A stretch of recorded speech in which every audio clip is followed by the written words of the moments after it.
As the old saying goes, sometimes truth is stranger than fiction. Sometimes a story is so wild, no Hollywood executive would sign off on it because it wouldn't be believable enough. Take, for example, the story of Jesse Ventura. A former Navy SEAL, professional wrestler, actor, TV and radio host, mayor, and governor of Minnesota. His resume sounds insane, but the body has truly done all those things. His out-of-nowhere 1998 victory in the Minnesota gubernatorial race was one of the biggest political stories of the decade. Now, there's a guy who needs to have a movie made about him. Well, as it turns out, someone did make a movie about his life.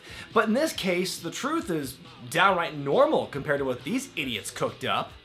The Jesse Ventura story was a made-for-TV movie that came out in 1999 on NBC. It is, without a doubt, one of the most historically inaccurate accounts of a human being I've ever seen in my life. This movie is so jam-packed with bullcrap, the stench lines are practically visible on the screen. You can tell right away just how hard it was for the filmmakers to come up with any kind of narrative without the rights to his life story or his exploits in the World Wrestling Federation. So what we're left with is ridiculous exaggerations, cameos that make no sense, and scenes that completely insult the intelligence of the viewers. And I'm just talking about the wrestling parts here. So how bad is it? Let's all find out together. The film opens up with one of the biggest cop-out phrases in cinematic history. One of the finest examples of professional wrestling in the world!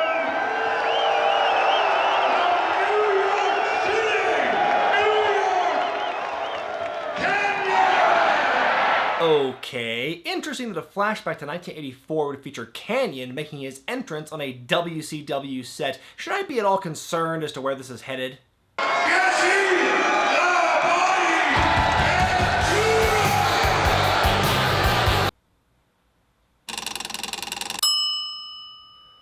Okay, how far are we into the movie at this point? Okay. And how much time do we have left? Damn it! If your head still isn't spinning at the idea of a Jesse Ventura somewhat lookalike wrestling Kanyon in a WCW ring, you'll notice that Ventura tears up a kid's autograph book and hurdles an old lady in a wheelchair to her doom, all while he makes his entrance. She's a stunt granny. 2 elbows, tackle, drop down, throw me over the top. Yes, we get it. Wrestling is a work. This was made in the late 90s. Things get serious when Jesse suddenly collapses in the middle of the ring and is rushed to the hospital. As he's put in an ambulance, you find out the fans he victimized earlier were plants, the boy actually being his son Tyrell. By the way, I'd like to point out that in 1984, this kid is supposed to be 5 years old. I hope you're keeping score at home with these errors, folks. 'Cause I am. I'm Governor Jesse Ventura. Not with that non-regional dialect you aren't. It's bad enough the guy barely looks like Ventura, he sounds even less like him. Present-day Jesse is our narrator and occasional eavesdropper in this story, taking us on a trip through the past. The story begins with Jesse growing up in a military family and going to watch wrestling on the weekends. Can you guess who this guy is supposed to be? Go on, take a wild guess. I'll give you a second. Give up? Superstar Billy Graham. Yeah. Looks like I picked the wrong week to quit drinking. Ventura puts his wrestling aspirations on hold to join the military, becoming a Navy SEAL and fighting in the Vietnam War. Navy SEALs. You can't get into a tougher outfit. 90% of those who try don't make it. Really, NBC? Whiter shade of pale? What's wrong? Were Gimme Shelter and Fortunate Son out of your price range? In 2 years, Jesse ages at least 10 and gains about 100 pounds. Back in the States, he's not treated very fondly by those who didn't like the war. See, I'm a little choosy about who I sell to. So tell me, what's it like whacking kids in rice fields? Those guys across the street. They sons of bitches too? Go find out for yourself, tough guy. You're lucky I got my new jacket on or wipe the floor with you. Geez, who's this story about? Jesse Ventura or Maureen Todd? Then the auto dealer unrolled a prayer rug drenched in the blood of baby Christian Americans and started to pray to Satan Allah, who was like Allah but infused with the power of Satan. So then the Navy SEAL grabbed the guy by the throat, said America f*** yeah, threw him into the air, and the auto dealer came down and died after being impaled by Uncle Sam's erection. God bless America. A disillusioned Ventura finds comfort in his old passion of pro wrestling. Now, I'm no historian, but I don't remember ladder matches, 450 splashes, and mortis being as common as they're shown to be in this movie. Surely the crack research team behind this film wouldn't deceive us now, would they?